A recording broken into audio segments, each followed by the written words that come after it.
نستعينه ونستغفره ونؤمن به ونتوكل عليه ونعوذ بالله من شرور أنفسنا ومن سيئات أعمالنا من يهده الله فلا مضل له ومن يضلله فلا هادي له وأشهد أن لا إله إلا الله وحده لا شريك له وأشهد أن محمدا عبده ورسوله أما بعد فإن خير الحديث كتاب الله وخير الهدي هدي محمد صلى الله عليه وسلم وشر الأمور محدثاتها وكل محدثة بدعة وكل بدعة ضلالة وكل ضلالة في النار أما بعد أعوذ بالله من الشيطان الرجيم بسم الله الرحمن الرحيم يا أيها الناس اتقوا ربكم الذي خلقكم من نفس واحدة وخلق منها زوجها وبث منهما رجالا كثيرا ونساء واتقوا الله الذي تساءلون به والأرحام إن الله كان عليكم رقيبا يا أيها الذين آمنوا اتقوا الله حق تقاته ولا تموتن إلا وأنتم مسلمون وقال الله تعالى يا أيها الناس ضرب مثل فاستمعوا له إن الذين تدعون من دون الله لن يخلقوا ذبابا ولو اجتمعوا له وإن يسلبهم الذباب شيئا لا يستنقذونه منه ضعف الطالب والمطلوب وقال النبي صلى الله عليه وسلم أسعد الناس بشفاعة يوم القيامة من قال لا إله إلا الله خالصا من قلبه أو خالصا من نفسه حاضرین جمعہ ہر قسم کی تعریف و توصیف بزرگی بڑائی کبریائی حمد و ثنا اسی ایک اللہ رب العالمین کے لیے لائق و زیبا ہے جو اس پوری کائنات کا اکیلا خالق مالک رازق اور حاکم ہے انگنت کا تعداد اور بے شمار درود و سلام کا نذرانہ ہو تمام انبیاء رسول پر بالخصوص ہمارے اور آپ کے آخری نبی جناب محمد عربی صلی اللہ علیہ وسلم کی ذات بابرکات پر خطبہ مسعودہ کے بعد سورۃ الحج کی ایک آیت کریمہ اور بخاری شریف کی ایک پیاری حدیث پیش کی گئی آیت اور حدیث کے تناظر میں چند باتیں اس امید کے ساتھ رکھنے کی کوشش کی جائے گی کہ اللہ رب العالمین ہم تمام لوگوں کو کہی گئی باتوں پر عمل کرنے کی توفیق عطا فرمائے اللہ رب العالمین قرآن مقدس کے اندر جو ہم نے آیت کریمہ پڑھی خطبہ مسعودہ کے بعد یا ایھا الناس اے لوگوں ضرب مثل فاستمعوا له اے لوگوں تمہارے درمیان مثال بیان کی جا رہی ہے تمہارے درمیان اگزامپل پیش کیا جا رہا ہے فاستمعوا له تو اس مثال کو بغور سماعت کرو اللہ رب العالمین نے بات بیان کرنے سے پہلے پیغام دینے سے پہلے جو مقدمہ بیان کیا اس آیت کریمہ میں اللہ رب العالمین نے اپنا پیغام لوگوں تک پہنچانے کے لیے جو اس آیت کریمہ میں تمہید مانگا وہ تمہید یہ ہے کہ یا ایھا الناس ضرب مثل فاستمعوا له کہ اے لوگوں تمہارے درمیان تمہارے سامنے مثال پیش کی جا رہی ہے اداہرن بیان کیا جا رہا ہے اس کو غور سے سنو وہ مثال کیا ہے ان الذین تدعون من دون اللہ لن یخلقوا ذبابا ولو اجتمعوا له وإن يسلبهم الذباب شيئا لا يستنقذونه منه کہ جو لوگ اللہ کے علاوہ غیر اللہ کو پکارتے ہیں جو لوگ اللہ کی عبادت کے علاوہ غیروں کی عبادت کرتے ہیں ان الذین تدعون من دون اللہ جو لوگ اللہ کے علاوہ کسی دوسرے کو پکارتے ہیں کسی دوسرے سے مدد طلب کرتے ہیں کسی دوسرے کی عبادت کرتے ہیں لن یخلقوا ذبابا ولو اجتمعوا له ان کے اندر اتنی بھی صلاحیت نہیں ہے کہ وہ ایک مکھی پیدا کر سکے گرچہ وہ تمام کے تمام لوگ جمع ہو جائے اکٹھے ہو جائے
کہ جس کلمہ کو ہم نے پڑھا ہے اس کلمہ کا معنی کیا ہے، جس کلمہ کو پڑھ کر ہم اپنے آپ کو مسلمان شروع کرتے ہیں، جس لا الہ الا اللہ محمد رسول اللہ کا مت کرنے کے بعد ہم اپنا رجسٹریشن مسلمانوں کی فہرست میں کرا لیتے ہیں، اس لا الہ الا اللہ محمد رسول اللہ کا معنی کیا ہے؟ یہ جو مختصر کلمہ ہے، ایک سطر کا کلمہ ہے، ایک لائن کا کلمہ ہے،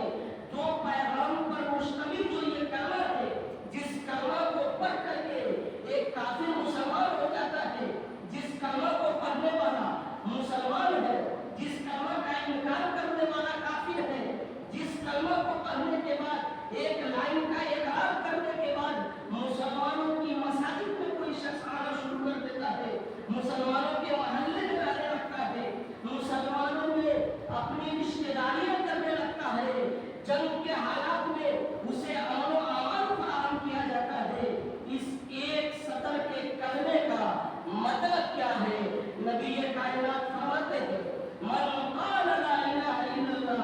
خالصا من قلبہ دخل الجنہ، کہ جو آدمی سچے دل سے لا الہ الا اللہ محمد رسول اللہ پڑھ لے گا وہ جنت میں چلا جائے گا۔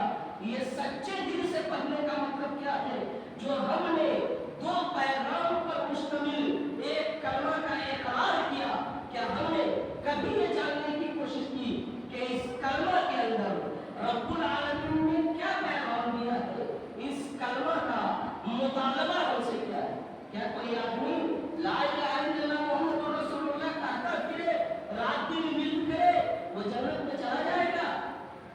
ہماری ذمہ داری ہے کہ ہم نے جب اس کلمہ کا اقرار کیا تو ہماری پہلی ذمہ داری یہ ہے کہ ہم یہ جانیں کہ یہ کلمہ ہے کیا، اس کا میننگ کیا ہے، اس کا مطلب کیا ہے۔ لا الہ نہیں ہے کوئی معبود، ہے ہی نہیں، اللہ رب العالمین نے اس کلمہ کے ذریعے اس کائنات میں پائے گئے تمام معبودان باطلہ کی نفی کی، انکار کیا۔ کلمہ کی ابتدا نفی سے ہوئی، انکار سے ہوئی، نیگیٹو کے ذریعے ہوئی، پوزیٹو نہیں ہے۔ اللہ رب العالمین نے یہ نہیں کہا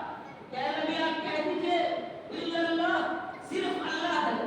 اس بات سے پہلے انکار ہے۔ اگر آپ کلمہ لا الہ الا اللہ پڑھتے ہیں، اس کا مطلب یہ ہے کہ اس کائنات میں جتنے معبودان باطلہ ہیں، پہلے اس کا آپ کو انکار کرنا پڑے گا، اس کو نہیں ماننا پڑے گا۔ بیماری میں غیروں کے دروازے پر نہیں جانا پڑے گا۔ جب آپ بیمار ہوں گے کسی مولویوں کے پاس جا کر کے تعویذ کرنے نہیں لینے ہوں گے۔ آپ نے لا الہ الا اللہ کہا ہے، آپ یہ اقرار کر چکے ہیں اللہ کے سامنے کہ اے اللہ تیرے علاوہ کوئی معبود نہیں۔ جب آپ نے یہ انکار کر دیا، اس کے باوجود آپ جب بیمار ہوتے ہیں، غیروں کے دروازے پر جاتے ہیں، ایک طرف آپ معبودان باطلہ کا انکار کرتے ہیں، اپنی پریشانی کو دور کرنے کے لیے غیروں کے چوکٹ پر جاتے ہیں، ایک طرف آپ معبودان باطلہ کی نفی کر رہے ہیں، اور دوسری طرف اپنی پریشانیوں کو، اپنی مصیبتوں کو، اپنے گھر میں آئے پریشانیوں اور مصیبتوں کے دفاع کے لیے اور اس سے بچنے کے لیے کسی غیر کے پاس جاتے ہیں، تو دراصل آپ نے اپنے قول و عمل میں تضاد کیا ہے۔ آپ جس کلمہ کا اللہ کے سامنے اقرار کر رہے ہیں، اسی کلمہ کے جو متطلبات ہے آپ اس کو پورا نہیں کر رہے۔ اس لیے مسلمان بننے سے پہلے، اسلام میں داخل ہونے سے پہلے، اپنے آپ کو مسلمان والے فہرست میں نام اندراج کرانے سے پہلے، اس کائنات میں جتنے معبودان باطلہ ہیں جن کی عبادتیں کی جاتی ہیں، جن سے مدد طلب کی جاتی ہے، بیماری میں جن کے پاس جا کر کے شفا کا مطالبہ کیا جاتا ہے، اولاد نہ ہونے پر جن کے دروازے اور چوکٹ پر جا کر غیر اللہ کے سامنے شرک جیسے جرائم کا ارتکاب کیا جاتا ہے، ان تمام امور سے آپ کو اپنے آپ کو بچانا ہوگا، انکار کرنا ہوگا۔ بیماری کے عالم میں بھی رب کے دروازے پہ آنا ہوگا، پریشانی کے عالم میں بھی رب کے دروازے پہ آنا ہوگا، اولاد نہ ہونے کی صورت میں بھی آپ کو رب کے دروازے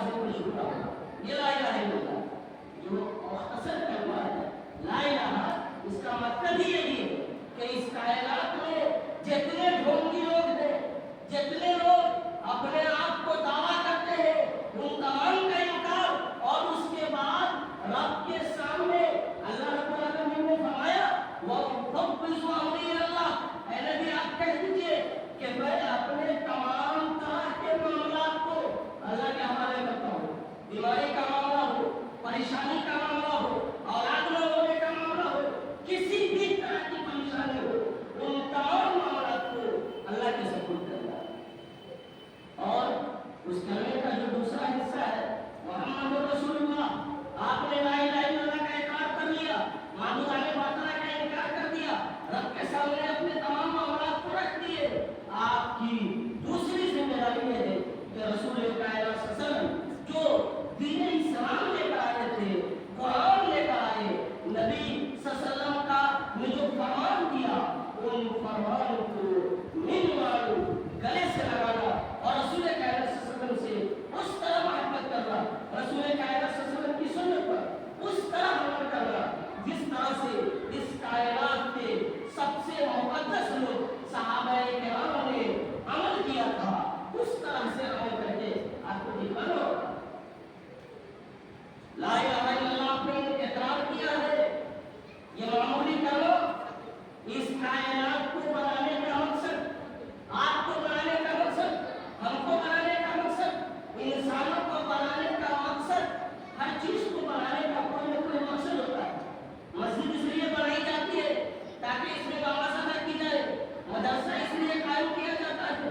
تاکہ مدرسے میں بچوں کی تعلیم ہو، روڈ اس لیے بنایا جاتا تاکہ لوگ اس پہ سواریاں کر سکے،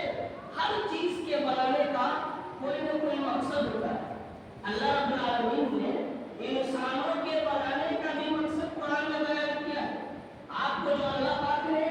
اتنا خوبصورت بنایا، دو جسم کے اندر دو آنکھیں تھیں، دو آنکھ دیا، دو کان دیا، چلنے کے لیے دو پاؤں دی، دیکھنے کے لیے دو آنکھ دیا، بولنے کے لیے زبان عطا کی، ان تمام کو عطا کرنے کا مقصد اللہ نے فرمایا وَمَا خَلَقْتُ الْجِنَّ وَالْإِنسَ إِلَّا لِيَعْبُدُونِ، کہ اللہ رب العالمین نے انسانوں کو اور جناتوں کو صرف اور صرف اپنے عبادت کی خاطر پیدا کیا،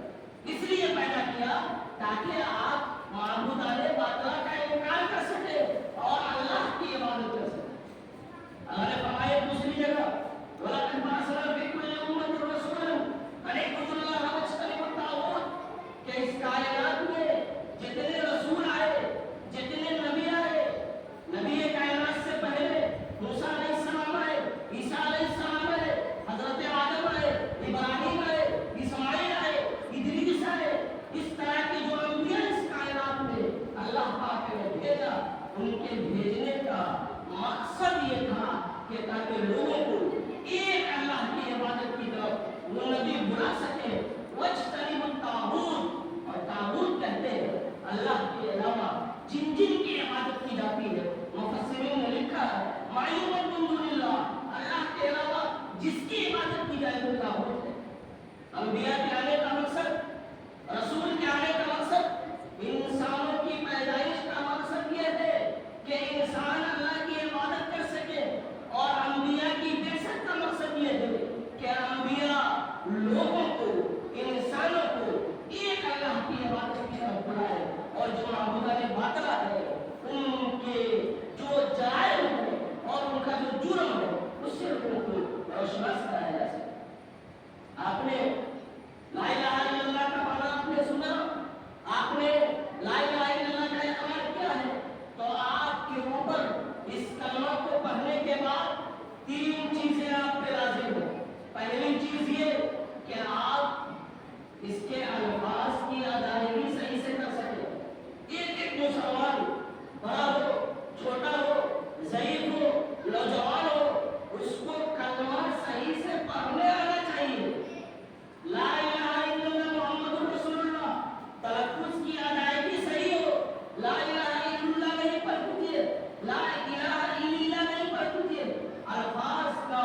الٹ پھیر آپ کو نہیں ہونا چاہیے۔ یہ آپ کی ذمہ داری ہے کہ کلمہ کے تلفظ کی ادائیگی آپ صحیح طریقے سے کر سکیں۔ آپ کی دوسری ذمہ داری ہے کہ آپ نے تلفظ کی ادائیگی صحیح سے کر لی، آپ نے کلمہ ادا کر دیا، اب آپ کی ذمہ داری ہے کہ اس کلمہ کے معانی کیا ہے، اس کے مفاہیم کیا ہے، اس کو جاننا بھی آپ کی ذمہ داری ہے۔ اور جو تیسری آپ کی ذمہ داری ہے وہ یہ کہ اس کلمہ کو پڑھنے کے بعد کلمہ ہم سے مطالبہ کیا کرتا ہے۔ قرآن نے کہا ان اللہ، اے نبی آپ اعلان کر دیجئے، لوگوں کو بتا دیجئے، موسیٰ علیہ السلام کے سر اپنے آئے تھے کہ موسیٰ بتائیے ان اللہ، کہ اللہ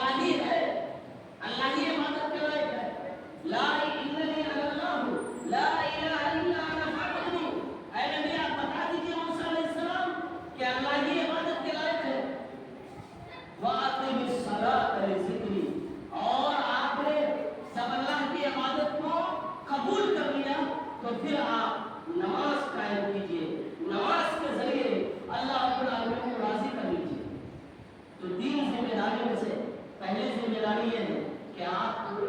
کلمے کی ادائیگی صحیح سے کرنے آنی چاہیے۔ دوسری ذمہ داری ہے کہ اس کے معانی اور مفاہیم آپ کو پتا ہو، اور تیسری ذمہ داری یہ ہے کہ اس کلمہ کے جو مطالبات ہیں، جو آپ سے اس کلمہ کے تقاضے ہیں، ان تقاضوں کو آپ پورا کر سکیں۔ امام ابن تیمیہ رحمہ اللہ فرماتے ہیں کہ اسلام کا اصل سرمایہ اور جو حقیقی اسلام ہے وہ لا الہ الا اللہ محمد رسول اللہ کی شہادت اور اس کے متطلبات کو پورا کرنا ہے۔ اسی طرح لا الہ الا اللہ کا آپ نے اقرار کیا۔ امام بخاری رحمہ اللہ فرماتے ہیں کہ اگر کوئی آدمی لا الہ الا اللہ کا اقرار کرتا ہے تو اس کی ذمہ داری ہے کہ اس کی نیت خالص ہو، سچے دل سے، خالصۃ لوجہ اللہ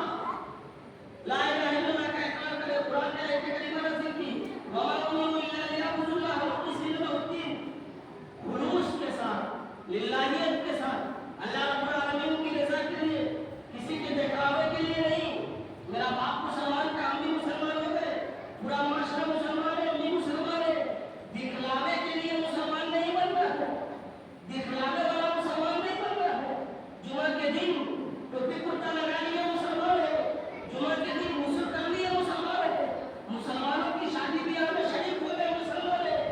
دکھلانے والا، دکھلانے والا مسلمان نہیں بن رہا ہے۔ مسلمان وہ مسلمان بنتا ہے جس مسلمان کا اللہ رب العالمین نے آپ سے تقاضا کیا۔ صحابہ کرام کو جو اذیتیں دی گئی، جو تکلیفیں دی گئی، مکہ کے اندر ان کو جو تپتی ہوئی زمین پر لٹا دیا جاتا تھا، ان کے آقا جو ان کو آگ کا عذاب دیتے تھے، مکہ کے اندر لوگوں نے مسلمانوں کا جینا دوبر کیا، مدینہ کی ہجرت ہوئی، حبشہ کی ہجرت ہوئی، یہ تمام جو مصائب صحابہ کرام کو جھیلے صرف اور صرف لا الہ الا اللہ کے اقرار کی وجہ سے۔ یہی اور مقصد، اور کوئی مقصد نہیں۔ وہ تو چاہتے تھے کفار آ کر کے نبی صلی اللہ علیہ وسلم سے مطالبہ کیے کہ اے نبی آپ ہمارے معبود کو برا بھلا نہ کہیں، ہم آپ کے معبود کو برا بھلا نہ کہیں گے، لکم دینکم ولی دین، آپ کے لیے آپ کا دین ہے، میرے لیے میرا دین ہے۔ یہ جو کمپرومائز کا معاملہ ہے، وہ بھی جو کر رہا ہے وہ صحیح ہے، وہ بھی جو کر رہا ہے وہ صحیح ہے، یہ نہیں چلے گا۔ آپ کو خالص مسلمان ہونا ہوگا، وہ مسلمان ہونا ہوگا جس مسلمان کا لا الہ الا اللہ نے تقاضا کیا ہے، جس لا الہ الا اللہ محمد رسول اللہ کی حفاظت کے لیے، سیادت کے لیے صحابہ کرام نے جنگیں کی، باپ بیٹے کے خلاف لڑ رہا ہے، اس لا الہ الا اللہ محمد رسول اللہ کی حفاظت کرنا اور اس کے متطلبات کو پورا کرنا ہم میں سے ایک ایک فرد کی ذمہ داری۔ مسلمان ہے ہم، مسلمان ہے، معاشرے کا جائزہ لیجیے، قدم قدم پہ ہم کہیں شرک اکبر اور کہیں شرک اصغر میں مبتلا ہے۔ اپنے علاقے کا جائزہ لیجیے، کتنے لوگ ہیں جن کے گلے میں آپ کو تعویذ مل جائیں گے، کتنے لوگ ہیں راستے میں چل رہے ہیں، بلی آگے سے گزر گئی، راستہ کاٹ لیتے نہیں گزرتے، مصیبت آ جائے گی۔ ایک طرف آپ لا الہ الا اللہ کا اقرار کر رہے ہیں، دوسری طرف قدم قدم پہ آپ شرک کر رہے ہیں۔ جس شرک کا آپ نے انکار کیا ہے، آپ اپنی روزمرہ کی زندگی میں نہ جانے اس طرح کے کتنے شرک کرتے ہیں۔ اور جو کلمے کا دوسرا حصہ محمد رسول اللہ، آپ نے لا الہ الا اللہ کا اقرار کر لیا، اللہ کو اپنا رب مان لیا، اللہ کے علاوہ معبودان باطل کا انکار کر دیا، اب جو ہے وہ یہ کہ محمد رسول اللہ محمد صلی اللہ علیہ وسلم اللہ کے سچے رسول ہے، محمد صلی اللہ علیہ وسلم کی اتباع کرنا اور آپ کی سنتوں کی پیروی کرنا ہم میں سے ہر شخص کی ذمہ داری ہے۔ اللہ کے نبی فرماتے ہیں من اطاعنی دخل الجنہ ومن عصانی فقد ابی، کہ جس نے میری اطاعت کی وہ جنت میں داخل ہو جائے گا۔ نبی کو ماننے والا، نبی کی سنتوں پہ عمل کرنے والا، نبی کائنات صلی اللہ علیہ وسلم کے فرمان کو دین و جان سے قبول کرنے والا شخص جنت میں داخل ہوگا۔ اور ایک دوسری جگہ اللہ رب العالمین ارشاد فرماتا ہے من یطیع الرسول فقد اطاع اللہ، کہ جس نے اللہ کے رسول کی اطاعت کی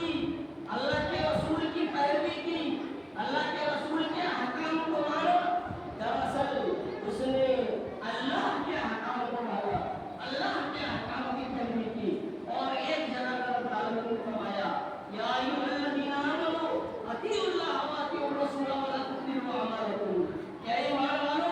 اللہ اور اس کے رسول کی اطاعت کرو اور اپنے اعمال کو برباد نہ کرو۔ صحابہ کرام کی جب آپ تاریخ پڑھیں گے، صحابہ کرام کی سیرت پڑھیں گے، صحابہ کرام نے نبی کائنات صلی اللہ علیہ وسلم کی سنتوں پہ عمل کرنے کے لیے، نبی کائنات صلی اللہ علیہ وسلم کی محبت میں، نبی کائنات صلی اللہ علیہ وسلم کی الفت میں دل و جان کی قربانی پیش کی، مال کی قربانی پیش کی۔ لوگ رسول کائنات صلی اللہ علیہ وسلم کی چھوٹی سے چھوٹی سنت پہ عمل کر رہے تھے۔ حضرت سلمان فارسی سے جب یہودیوں نے ان پہ طنز کسا کہ تمہارے جو نبی ہیں وہ چھوٹی چھوٹی چیزیں تمہیں بتلاتے ہیں، حتیٰ کہ تمہیں پیشاب پیخانہ کرنے کا بھی طریقہ تمہارے نبی بتلاتے ہیں، کیسے بدتمیز نبی ہے، کیسے بدتہذیب نبی ہے۔ تب حضرت سلمان فارسی رضی اللہ تعالیٰ عنہ انہیں دلانہ شکن جواب دیا تھا کہ ہم اس نبی کی امت ہیں جنہوں نے ہمیں کسی غیر کا محتاج نہیں بنایا۔ زندگی کی ایک ایک چیز کو نبی کائنات صلی اللہ علیہ وسلم نے واضح کر دیا کہ مسلمان کا اٹھنا کیسا ہوگا، مسلمان چلے گا تو کیسے چلے گا، مسلمان سوئے گا تو کیسے سوئے گا، مسلمان جگے گا تو کیسے جگے گا، مسلمان سفر میں کیسا ہوگا، مسلمان حضر میں کیسا ہوگا۔ ایک ایک قدم پہ نبی کائنات نے رہنمائی کر دی ہے۔ اب ہماری ذمہ داری ہے کہ ہم ان سنتوں کو گلے سے لگائیں۔ حضرت صحابہ کرام کی تاریخ پڑھیں گے، نبی کائنات کی محبت میں ایک ایک مثالیں ملیں گی، ایسی ایسی مثالیں کہ پڑھنے کے بعد سننے کے بعد رو کے کھڑے ہو جائیں گے۔ حضرت ثمامہ بن اسعد کا واقعہ میں بیان کروں،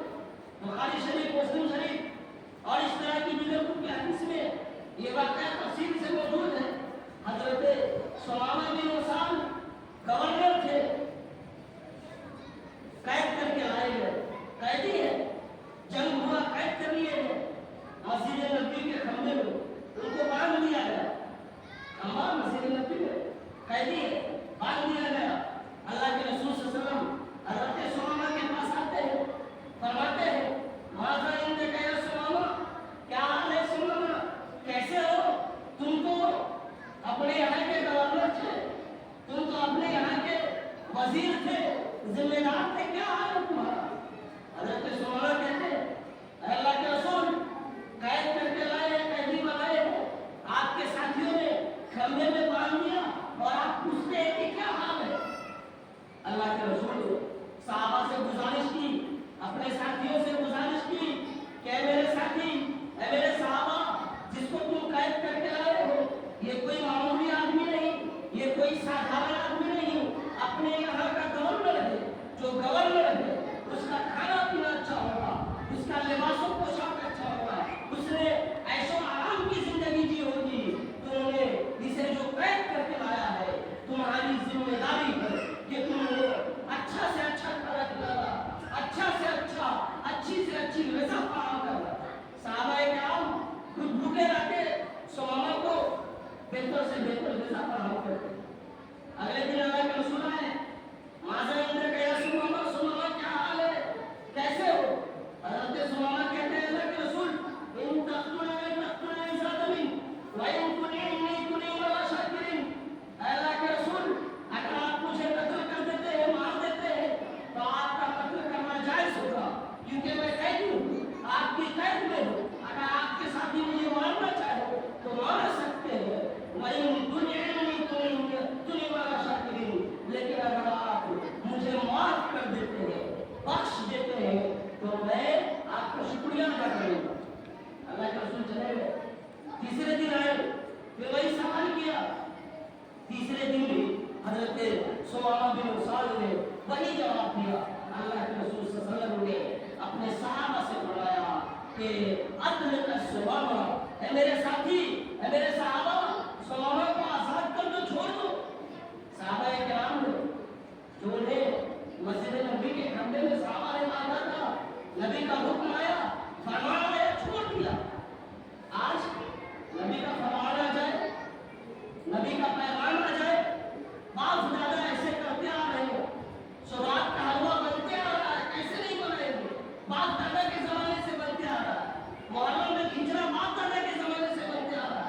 نبی کا فرمان آ گیا، نبی کا پیغام آ گیا، رب کا پیغام آ گیا۔ لا الہ الا اللہ محمد رسول اللہ کا جو آپ نے اقرار کیا ہے، آپ کی ذمہ داری ہے کہ جب آپ کے سامنے رب کا فرمان آ جائے، نبی کا فرمان آ جائے، کوئی کام اگر آپ صدیوں سے کرتے آ رہے ہیں، ایک حقیقی مومن کی، حقیقی مسلمان کی ذمہ داری ہے کہ جیسے اس کے سامنے رب کا فرمان آیا، نبی کا فرمان آیا، چھوڑ دینا۔ آج لوگوں کو کوئی بات بتائیے، نئے لوگ پر کیا ہے، نئے فتویٰ، نئے فتویٰ کیسے؟ اگر ایک آدمی آپ کو نبی کائنات کی حدیث بتائے، آپ اس پہ طنز کسیں گے؟ آپ اس پہ طنز کریں گے؟ حقیقی مومن، حقیقی مسلمان کی ذمہ داری ہے کہ وہ نبی کا فرمان آنے کے بعد صحابہ کو آپ نے کہا چھوڑ دو، صحابہ نے چھوڑ دیا، صحابہ گئے، بغل میں گئے، قریب کے نہر میں غسل کیا، نہایا، اللہ کے رسول کی خدمت میں حاضر ہوئے۔ اے اللہ کے رسول، 3 دن میں آپ نے مجھے اپنا دیوانہ بنا لیا، اب میں آپ کا گرویدہ ہو چکا ہوں۔ آج سے پہلے اس کائنات میں آپ کے چہرے سے ناپسندیدہ چہرہ میرے نزدیک کسی کا چہرہ نہیں تھا، آج کے بعد آپ کے چہرے سے محبوب چہرہ، پیارا چہرہ کسی کا نہیں ہے۔ اے نبی، اپنا بنانے کے بعد آپ مجھے آزاد کر رہے ہیں، میں گواہی دیتا ہوں کہ اللہ کے علاوہ کوئی معبود نہیں اور آپ اللہ کے سچے نبی ہیں۔ تو خلاصہ کلام ہے کہ ہم اور آپ جس کلمہ کو پڑھ کر کے اسلام میں داخل ہوئے، جس کلمہ کے ذریعے ہم مسلمان ہیں، وہ کلمہ پہ اگر ہم صحیح طریقے سے عمل کر لیں، اس کلمہ کے جو معانی اور مفاہیم اور جو متطلبات ہے اس کو پورا کر لیں،